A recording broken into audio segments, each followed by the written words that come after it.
交通部处长今仔日立法院交通委员会是表示，讲行政院已经决定代替票价的调整方案，按算今年的6月23就要开始起价，起26.8%。全球关税战局势加悬，国民的钱包啊先救水。国民党立委廖先祥伫立法院交通委员会问问交通部处长吴胜元，国内经济伫短期内有遮尔大的波动，敢是会影响代替票价调整的方案？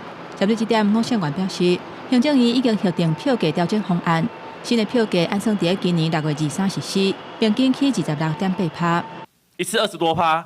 哦，其实民众会感觉是非常大的一个改变。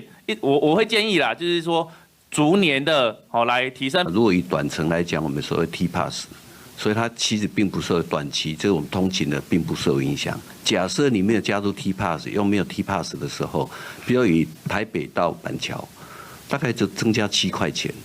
比公车、比捷运都便宜。廖先祥认为讲，票价起的幅度应该考虑社会观感谨慎来评估。不过吴胜元表示，起价方案已经有顾虑到社会接受的程度。因为对民众来讲，除了车票的计价以外，坐台铁安全问题嘛真要紧。有立委质疑讲，台铁今年发生5件停车不当的事故，即马行车指导员会去驾驶室来临检查手机啊，这个代志造成员工的反弹。代替要安怎来修正？有工会的代表受访认为，突袭检查会增加驾驶员的压力。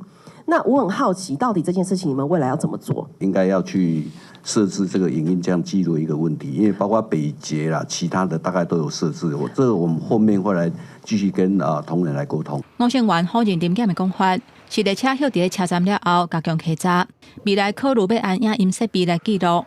不过，安怎兼顾代替员工的运输，甲咱国民众交通用车的安全，也要甲员工沟通甲讨论。公视新闻台北报道。